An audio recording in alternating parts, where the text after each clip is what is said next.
പ്രിയപ്പെട്ടവരെ, അസ്സലാമു അലൈക്കും വറഹ്മത്തുള്ളാഹി വബറകാത്ത്. ഇപ്പോൾ നിൽക്കുന്നത് നമ്മുടെ കൽപ്പേനി ഐലാൻഡിലെ കൂമയിൽ എന്ന ഒരു ബീച്ചിലാണ്. സുന്ദരമായ ഒരു സ്ഥലമാണ് ഇവിടെ കണ്ടുകൊണ്ടിരിക്കുന്നത്. ഇതിൻ്റെ തൊട്ടടുത്ത്, ഈ വലിയ ദ്വീപിന്റെ തൊട്ടടുത്ത് കാണാം രണ്ട് ചെറിയ ദ്വീപുകൾ. ഒന്ന് പറഞ്ഞു തരാം ആ ദ്വീപിന്റെ പേര് എന്ന് പറയാൻ പറ്റുമോ? എന്താ പറയാ? പിട്ടി.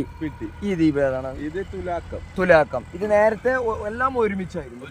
അതിനുശേഷം ഒരു പ്രളയത്തിൽ അല്ലേ രണ്ട് വിഭജനമായി തീർന്നു. ഇതിവിടെയുള്ള നമ്മുടെ ദ്വീപിലെ ഒരു നിവാസി കൂടിയാണ്, സുഹൃത്താണ്. എന്താ പേരുങ്ങള്? സക്കറിയാണ് കണ്ടുകൊണ്ടിരിക്കുന്നത്. അതുപോലെ ബോട്ട് ഇപ്പോൾ അത് അങ്ങോട്ട് കറങ്ങിക്കൊണ്ടിരിക്കുകയാണ്. ആ പിട്ടി എന്ന ദ്വീപിലേക്കും പിലാത്ത എന്ന ദ്വീപിലേക്കും ആണ് സഞ്ചരിച്ചു കൊണ്ടിരിക്കുന്നത്. നല്ല രസകരമായ ഒരു ഏരിയ കൂടിയാണ്. ചുറ്റുഭാഗവും വെള്ളക്കെട്ടുകൾ നിറഞ്ഞുകൊണ്ട്, അതാണ് ആ കാണുന്ന സമുദ്രം കണ്ടില്ല, അതിന്റെ ബോർഡർ അതാണ് നിൽക്കുന്നത്. ഇവിടെ ലഗൂണിന്റെ ബോർഡറാണ് ഈ കണ്ടുകൊണ്ടിരിക്കുന്നത്. കാണാം പ്രകൃതി പോലെ നമ്മൾ സമുദ്രവും അതുപോലെ ഈ ഒരു തടാകവും അല്ലെ സമന്വയിക്കുന്ന ഒരു സ്ഥലമാണ് ഇവിടെ ഉള്ളത്.